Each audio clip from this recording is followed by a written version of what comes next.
I have seen a lot of changes in wildlife in just the short time I've been here. My wife was here in the 60s, and she remembers box turtles at Seven Hills. Now, I've been taking care of the park for almost 40 years and have never seen one, so I'm guessing that they're not there.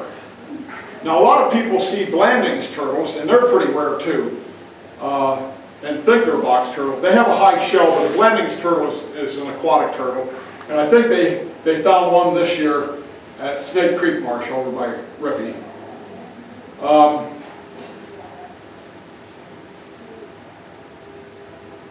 My wife remembers newts, little like salamander-like newts in the creeks and ponds. And I've never seen one. But I do remember when I was in high school, you'd seine the creeks and you'd find this, you'd seine up once in a while these little things that look like a bug with feather boas coming off their side, and they'd undulate in the water, and they're called a fairy shrimp. And I don't see them anymore, and I bumped into some ISU researchers from Iowa State, seining the creek over by Buttrick's Creek over by Spring Lake, and I asked the main guy there, I said, do you guys ever see fairy shrimp? He goes, no, we never see them. So, and in the same light, you know, Iowa used to have like 24, 26 different kinds of clams. Now we're down to 6. So we are losing quite a bit, but on an up note, you're seeing a lot more bald eagles. In fact, I think almost all the counties in Iowa have at least one, and most of them a lot more eagles' nests. You're seeing a lot of Canada geese, which I don't know if I need to show you what a Canada goose looks like. But to the point, I remember when I first started working for conservation, we were building nest boxes. They were like platforms for Canada geese to help get them started. And boy, did that take off. In fact, I hear people who live over by Cedar Rapids, and probably a lot of cities are having trouble that there's too many of them.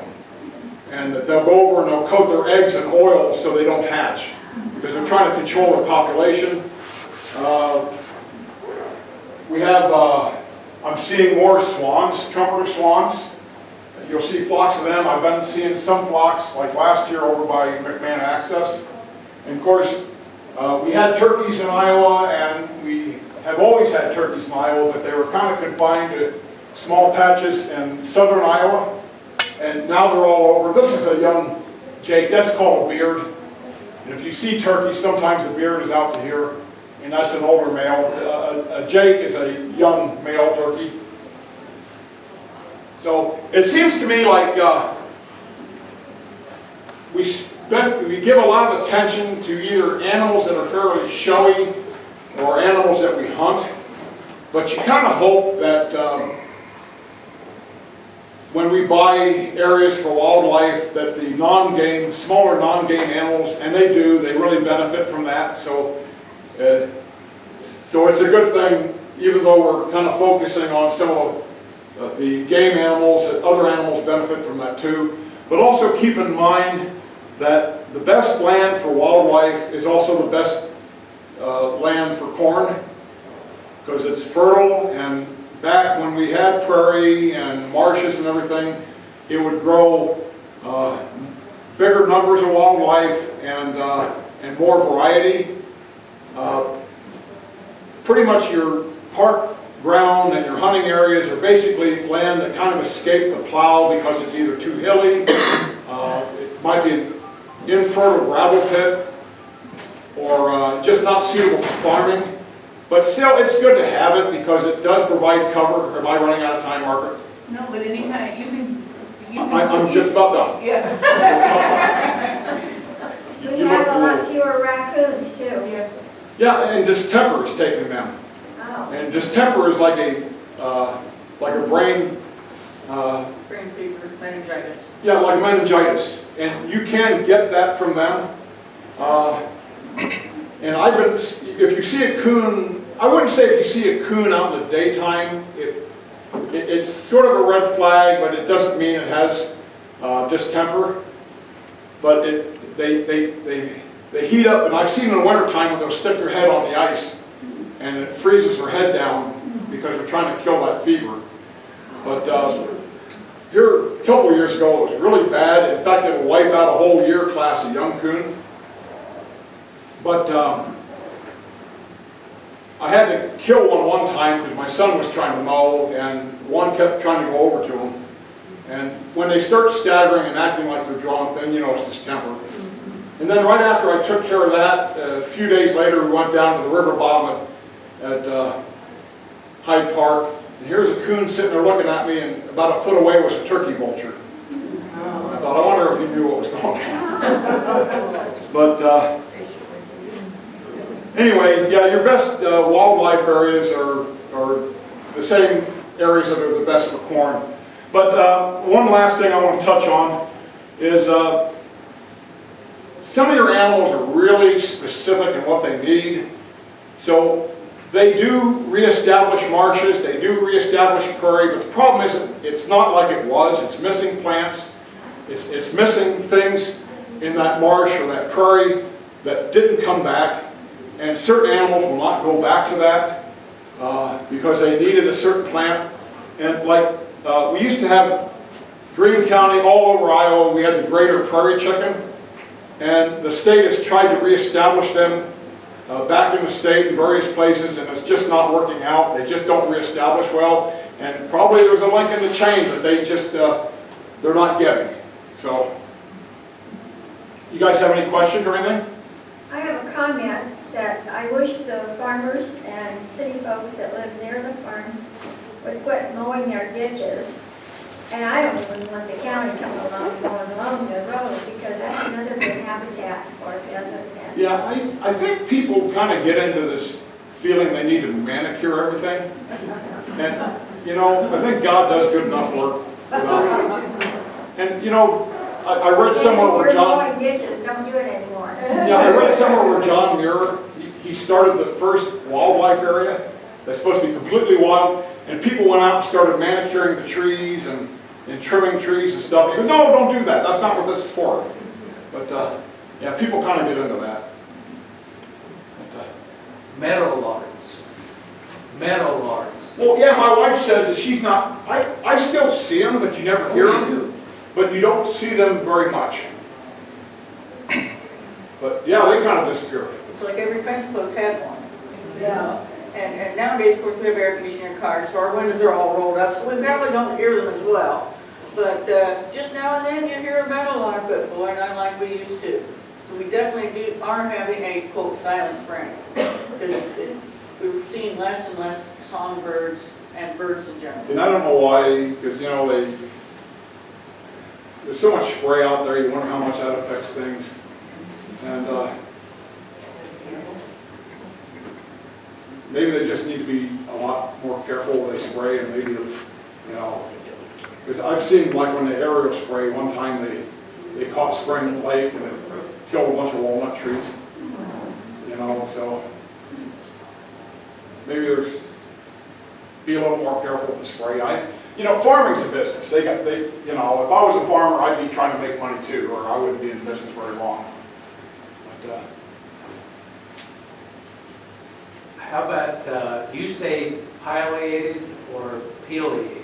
Pileated. Pileated? I've heard both of Yeah, them. but And I've seen them. I say both, but I keep looking for them in our timber, but I never hear them or see them. They're noisy. Yes, very noisy. And I saw one at Squirrel Hollow last year, and it might have been the same one in the wildlife area across the river. But yeah, they're noisy. And they're a big woodpecker, looks like the ivory bill, and they have the big crest like the woody woodpecker crest in the back of the head. So they're kind of a neat bird to see, and they're big. Well, so the red-bellied woodpeckers are a lot smaller. Yes, like a red-headed. So the population of those big birds, I know we see them in Minnesota quite a bit in the summer, but we never see them here.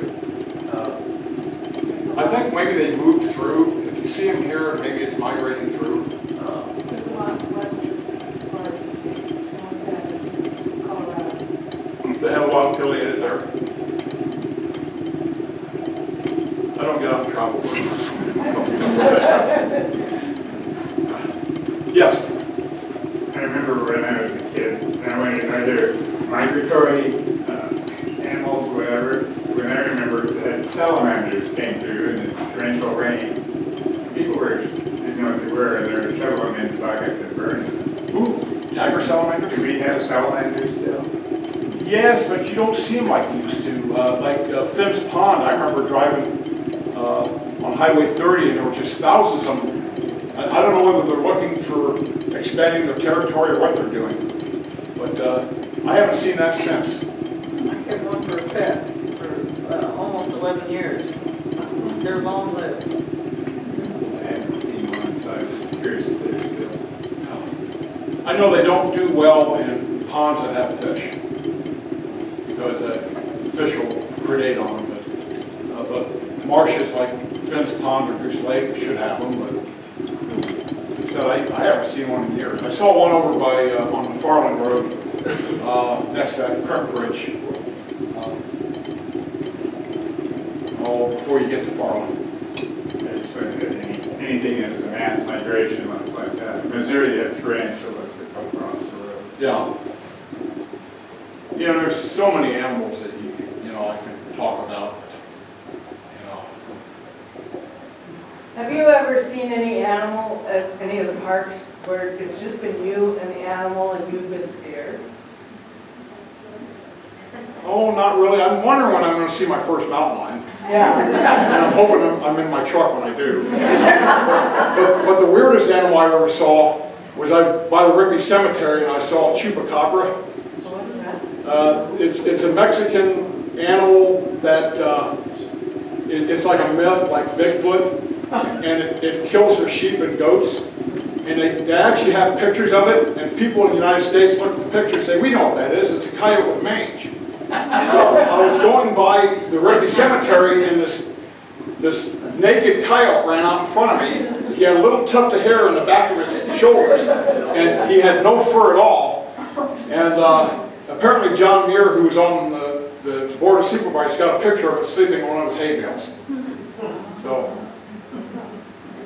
I asked Dan, who used to coyote hunt quite a bit, I go, how much do you get for a chupacabra pelt? He goes, not much.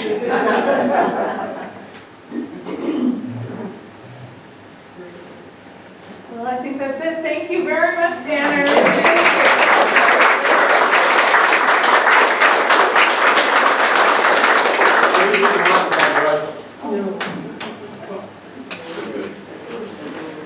Thanks again for coming.